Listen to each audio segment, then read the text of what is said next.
Welcome to the Own Your Family, where real stories and proven formulas are shared about leaving the rat race so you can achieve freedom and spend more quality time with your family. Get ready, mompreneurs and dadpreneurs, to get inspired by earning from home, living healthy, and aspiring for more in life with your hosts, Renat and Katrina.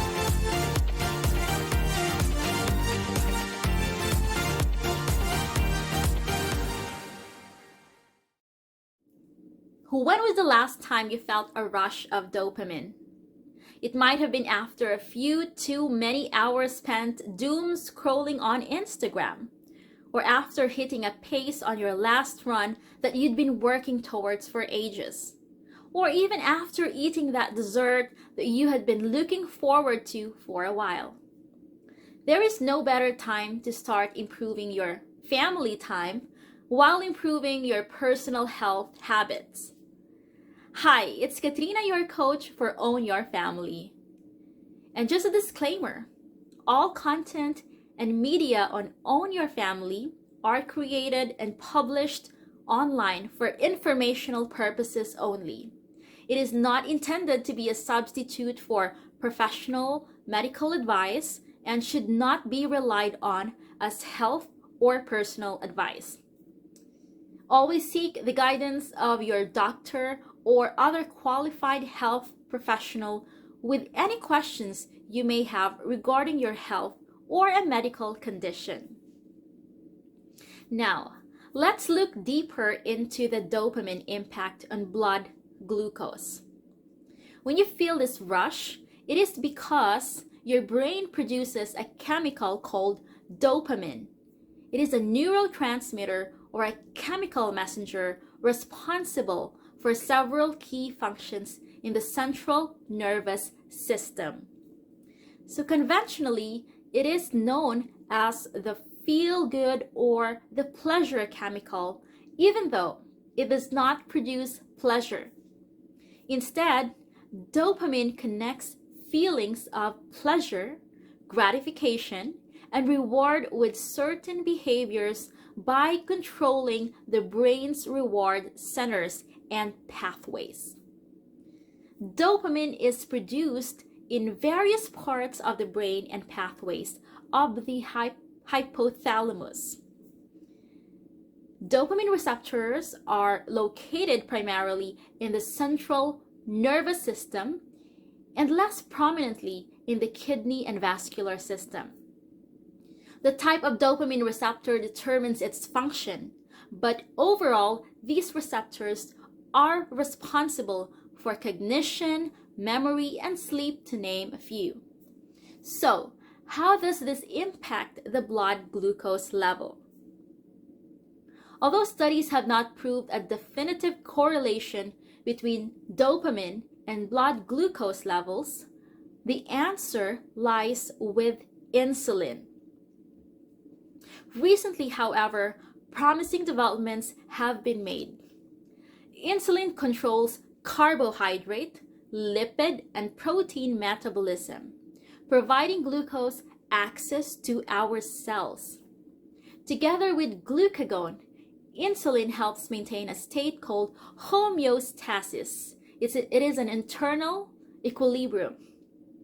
Over time, people with high insulin resistance develop with high blood sugar levels. If you have low insulin resistance, that indicates high insulin sensitivity, which is beneficial for your health.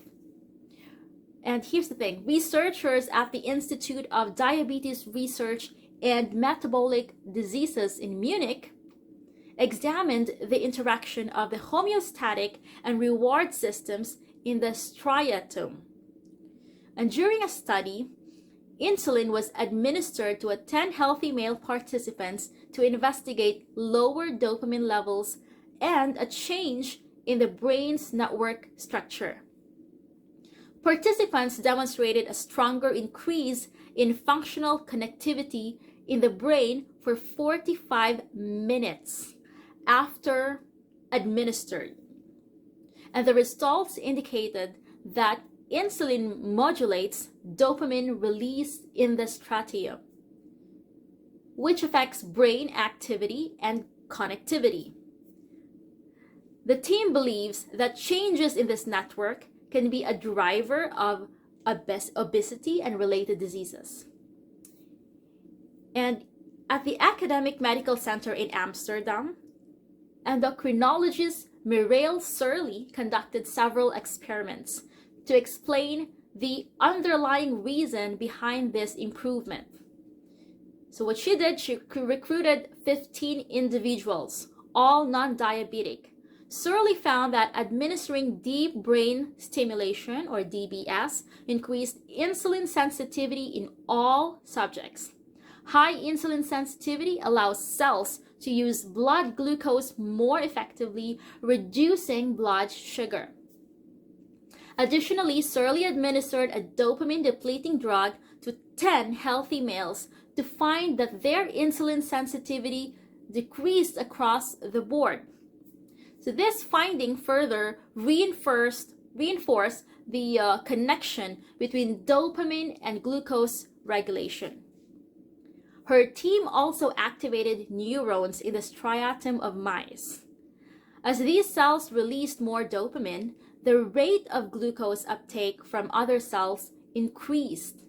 She concluded that the striatum plays a pivotal role in regulating glucose metabolism throughout the body. DBS may be unrealistic for most patients with diabetes, but the uncovering of these pathways has opened the door for less invasive brain therapies to target dopamine in the future. So, here's our take on Own Your Family.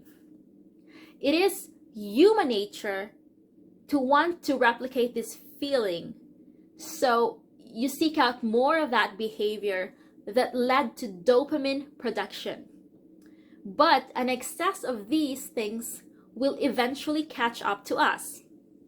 Whenever we scroll through social media, our brain releases a small amount of dopamine. And this is because we experience what feels like, an unlimited amount of stimuli from these platforms that in turn provide a rush of dopamine to our brain to make us feel pleasure. Hours of scrolling through social media can affect our mental health as well as put excess strain on the eyes. Integral to preventing or managing diabetes is maintaining healthy blood sugar levels. Our coaching with nutrigenomics and biohacking products can help you in your quest for health. So whether it is more vitality or striving for optimal longevity, contact one of our coaches for more information. Have a great day and see you in the next episode. Thanks for listening. Join our online family by signing up for your free account at www.ownyourfamily.com and begin your journey to freedom. Want to get there faster?